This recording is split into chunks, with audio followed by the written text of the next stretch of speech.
We got some Dolphin stuff I want to talk about. All right, I don't know where to start. You know, the cap talk, which has been silly talk from the get-go, as I told you. And one of the things that I try to like open your eyes on what's going on and what's being reported or said or professed on some place or somewhere that somebody sends me something, if I hear about it or if I actually see it myself on social media. So let me ask you something.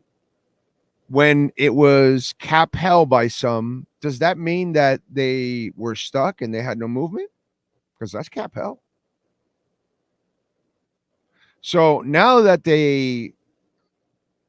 you realize, well, those people now realize that they have a lot of flexibility, and they have so much flexibility that they can easily get under the cap and easily have money to maneuver and do a lot of things. So is that cap hell because you got to cut Jerome Baker, or is that smart move? Is it cap hell that you're not giving Christian Wilkins a contract, or is that a smart move? Keon Crossen had his share of injuries, and you could free up a couple $1 million. Is that not a smart move?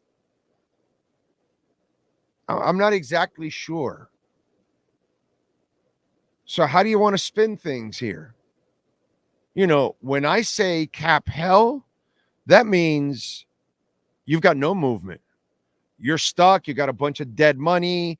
You got salaries that are enormous already. And some of them are at a brink that you cannot even guarantee any more money because it's a bad contract at this point.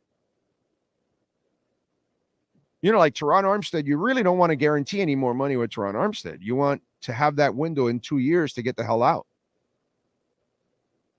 You don't want to be forced to keep him for a third year when he can't hold up and he's already contemplating retirement, right?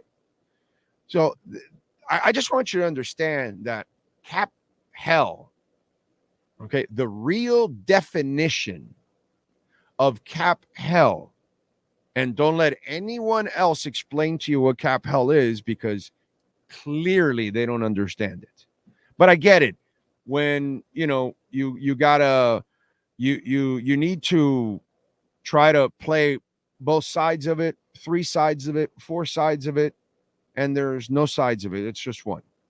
When you're in cap hell, that means you got a ton of dead money.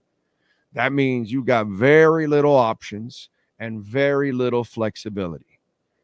And last time I checked, the Dolphins have a ton of flexibility. They have money.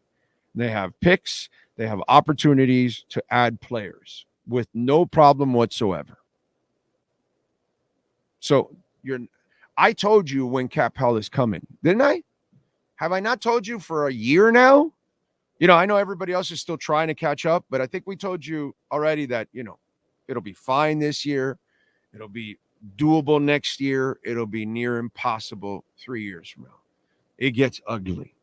It gets ugly. So you got to win now. You got to win in these next 2 years. Unless your draft picks are, you hit on all of them in the next couple of years leading up, and maybe that'd help your transition a little bit. But it's hard. These guys are doing better. They're actually hitting on more than half of their picks lately in the last 3-4 years.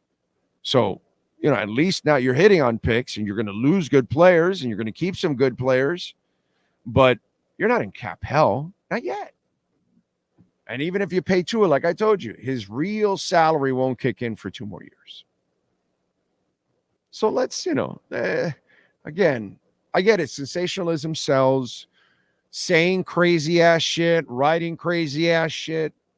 I get it, dude. It sells, and you people fall hook, line, and sinker for it and all that kind of stuff. But the Dolphins aren't in cap hell at all. And there's only one definition of cap hell. And I explained it to you already a couple times here. And Miami does not resemble anything like cap hell.